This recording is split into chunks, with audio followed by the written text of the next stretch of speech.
Bem-vindo de volta. Essa seria a segunda parte do nosso estudo sobre a fisiologia humana, em específico o estudo mais aprimorado, célula muscular, né? Então, no nosso último vídeo, nós estávamos, por último, comentando sobre a questão dessas bandas, né? É importante lembrar que a banda A, a banda I, elas apresentam tanto filamentos de actina como filamentos de miosina, mas elas apresentam predomínio de uma ou outra, né? Então, para deixar mais claro, conforme eu havia dito no outro vídeo, a banda A, ela tem predomínio de miosina. Só lembrar, banda A, miosina. E a banda I, ela tem predomínio de actina, tá? Então, banda A, miosina, banda I, actina, beleza? Com isso, vamos dar prosseguimento, né? Vamos seguir com a nossa linha de raciocínio. Ainda com relação aos filamentos e às miofibrilas, existem 4 proteínas principais que são relevantes para o processo de contração muscular. Então, nós temos a actina, denominada actina G, nós temos a tropomiosina, a troponina e a miosina 2, tá? A actina e a miosina, elas basicamente representam 55% do total de proteínas do músculo estriado. Então, nós temos o predomínio dessas três, mas, obviamente, um percentual muito maior de proteínas de actina G e de miosina 2. O filamento delgado de actina, né, conforme nós vimos, é formado pela união de moléculas globulares de actina G. Então, o filamento delgado de actina é formado por várias actinas G, que são moléculas globulares. Essas moléculas, elas se reúnem em 2 sequências lineares de 2 filamentos, que são chamados de filamentos de actina. As moléculas de actina G têm um sítio que interage com a miosina, tá? Que a gente vai ver mais à frente como que funciona esse sítio e como que ocorre esse encontro, né? Essa ligação.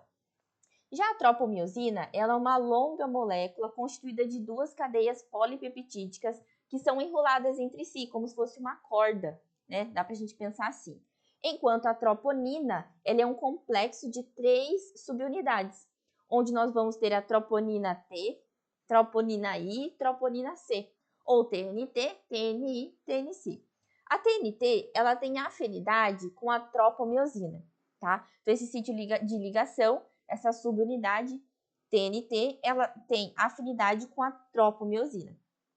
Enquanto a TNI, né, ela vai cobrir e esconder o sítio ativo de actina. TNI de actina. Enquanto a TNC, ela vai ter afinidade pelos íons cátion, tá? Então, só voltando, nós temos um filamento delgado de actina formado por várias moléculas globulares, né, de actina G. Nós temos, além da actina G, a tropomiosina, que é uma longa cadeia, né, de cadeias polipeptídicas que são enroladas entre si, e a troponina, que tem 3 subunidades, a TNT, que tem afinidade com a tropomiosina, a TNI, que vai cobrir e esconder o sítio ativo de actina, e a TNC, que vai ter, então, uma afinidade com os íons cátion, ok? Para além dessas 3, nós temos também a miosina 2, que junto com a actina G formam 55% do total de proteínas nesse tecido, tá? Ela vai ter um formato de bastão e 2 cadeias polipeptídicas entrelaçadas. Nós vamos ter, então, 2 cabeças, que são regiões com sítios específicos para se ligarem a molécula, né, de trifosfato de adenosina, e vai ter uma cauda, que é um bastão propriamente dito, bem como 2 braços. Durante a contração, esses braços vão atuar como dobradiças, tá? Então, para não ficar muito vago, eu trouxe essa imagem que eu vi também no livro do Junqueira, que ela traz bem essa ideia, né? Então, olha só, o que nós temos aqui? Nós temos esse filamento que está como se fosse enrolado entre si, né? Que nós falamos aqui, ó, a tropomiosina, que é 2 cadeias polipeptídicas enroladas entre si. Então, nós temos a tropomiosina, né? Unidas, aderidas à tropomiosina, nós temos a troponina. A troponina, como nós vimos, ela tem um complexo de 3 subunidades, que são essas cabecinhas aqui, ó, né, que parece um azul claro, um azul escuro e um roxo, onde cada uma delas vai ter a sua afinidade, né, de sítios de ligação. Então, nós temos a TNT, a TNC e a TNI, conforme vimos. Além disso, nós temos também sítios, né, com afinidade para a miosina, que são essas cabecinhas rosas, tá? E aqui nós temos a miosina em si, tá? Que como nós vimos, né, a miosina 2, ela vai ter essas duas cabeças, tá? Então, essa aqui seria a miosina 2. Ela tem essas duas cabecinhas que vão se ligar à molécula de ATP. Ela tem esse braço que vai permitir o processo, né, de movimento que vai causar efetivamente a contração. E ela vai ter também essa cauda, né, que durante a contração, a cauda, que é o bastão propriamente dito, tá? Que seria então esse bastão, ok? E aqui, né, essa ideia que traz os discos E, a banda I, a banda A, que a gente comentou lá. Então, a banda A, que é os filamentos mais espessos, né, de miosina. Lembrando que em todas as bandas tem os dois tipos, só que predomina mais um do que outro. Então, na banda A, nós temos o predomínio de filamentos espessos de miosina, enquanto na banda I, nós temos predomínio, né, de filamentos delgados de actina, tá?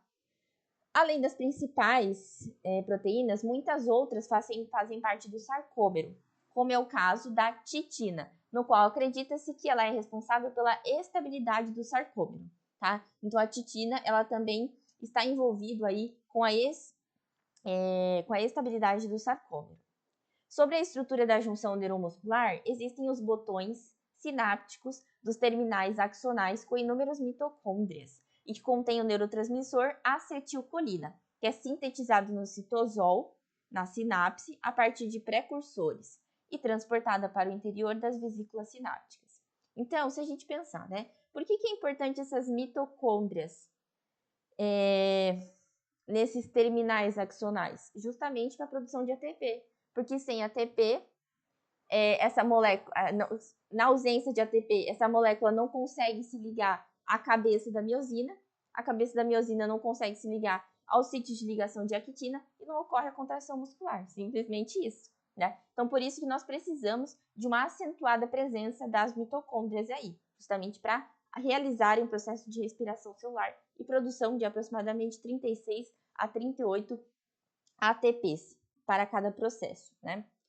No sarcolema, os botões sinápticos dos axônios fazem sinapses denominadas de placas motoras ou junções neuromusculares, tá? Então, no sarcolema, nós temos ali os botões sinápticos que vão fazer essas sinapses, tá? Então, nessa imagem, a gente tem um terminal axonal e botões sinápticos, tá? Então, esse terminal axonal, ele pode ter vários e vários botões sinápticos, tá? E como a gente viu, né, é nesses botões sinápticos que ocorrem as sinapses, denominadas, né, de placas motoras ou junções neuromuscular, tá? Justamente por esse nome, por unir, né, a questão do axônio, do neurônio, né, esses dendritos, com a célula muscular. Os receptores de acetilcolina, né, que seria então esse hormônio, eles estão todos ancorados na fibra muscular, ou seja, nessa membrana pós-sináptica, também denominada de canais iônicos, dependentes de ligantes e que se abrem quando reconhece a acetilcolina, tá? Quando ocorre um potencial de ação, esse chega até o terminal axônico, libera a acetilcolina para a fenda sináptica existente entre a membrana do axônio e da célula muscular. A acetilcolina, então, se liga aos receptores da membrana da célula muscular, permitindo, então, a entrada de sódio através do sarcolema. Resultado, despolarização no local. Dessa forma, a despolarização ela se propaga ao longo da membrana da fibra muscular, tá? Então, de forma a resumir tudo isso aqui que eu falei, né? Então, primeiro, nós temos um potencial de ação. Esse potencial de ação, ele vai causar a liberação da acetilcolina na fenda sináptica, que seria esse encontro, né, neuromuscular, esse encontro entre, né, como nós colocamos aqui, ó, nessa junção neuromuscular, né? Então, ocorre a liberação da acetilcolina na fenda sináptica. Aí, nós temos essa acetilcolina se unindo aos receptores, especificamente, né, receptores nicotínicos. Quando a acetilcolina se liga a esses receptores nicotínicos, que são esses canais ligantes que precisam da acetilcolina para sofrer abertura ou não, ocorre a entrada de sódio. E quando ocorre a entrada de sódio, né, conforme a gente viu também de forma semelhante no processo da sinapse, ocorre a despolarização. Ou seja, o meio interno ele se torna mais positivo do que o meio externo, né? Porque em repouso, normalmente a célula no meio interno ela é mais negativa. Ok? Então, nós temos aqui essa representação da célula de Schwann, o axônio, as vesículas sinápticas, que vão ter, então, no seu interior, a acetilcolina. Aí, aqui, a acetilcolina ela foi liberada na fenda sináptica. Essa acetilcolina ela vai se ligar aos canais nicotínicos. Essa ligação com os canais nicotínicos vai possibilitar a entrada do sódio. E quando ocorre a entrada do sódio, automaticamente ocorre a despolarização. Ok? As membranas dos túbulos T conduzem para o interior da fibra a despolarização causada pelo estímulo nervoso. O excesso de acetilcolina na fenda é hidrolisado pela enzima acetilcolinesterase, sintetizada no corpo celular do neurônio, permanecendo livre na fenda sináptica, tá? Então, por que é importante esses túbulos T? Porque eles vão conduzir esse sinal, né, até o interior da fibra, causado aí pelo fato dessa despolarização, tá? Mas essa acetilcolina, o excesso dela não é também uma coisa positiva, né? Porque a gente também tem que lembrar que pelo fato de ser um hormônio, ela se degrada muito rápido. Por causa dessa questão desse excesso, nós temos a acetilcolinesterase, que é uma enzima que vai fazer a quebra da acetilcolina, tá? Então, a quebra da acetilcolina, ela é importante para evitar o estímulo prolongado do neurotransmissor, porque ao passo que eu tiver acetilcolina, o neurotransmissor ele vai continuar com aquele estímulo. Então, eu preciso degradar, né, aquela acetilcolina e cessar o estímulo para diminuir a duração da contração da fibra, tá? O sistema T, ou sistema de túbulos transversais, é uma estrutura especializada das fibras musculares estriadas. A gente vai ver ele com bastante predomínio também, né, nas células cardíacas, nas fibras musculares cardíacas. E ele auxilia nesse processo de condução, né, da despolarização de forma muito mais rápida e eficiente para o interior da célula. É como se ele pegasse um caminho mais rápido, né, na trilha, digamos assim. O sistema T é constituído de milhares de invaginações da membrana plasmática da fibra muscular em forma de tubos. E no interior da célula, ele está situado entre duas cisternas do retículo sarcoplasmático, formando estruturas membranosas. As tríades, tá? Essas tríades, elas são extremamente importantes. E como que eu consigo configurar, entender que é uma tríade? Porque ela vai estar entre duas cisternas do retículo sarcoplasmático e um túbulo T, tá? Duas cisternas, que são como se fossem persianas, né? Do retículo, que nós temos no retículo, aqui nós chamamos de retículo sarcoplasmático, mas nós temos, né? No complexo de Golgi também temos cisternas, que são justamente essas camadinhas, né? Então, a tríade ela vai estar entre duas cisternas e um túbulo T.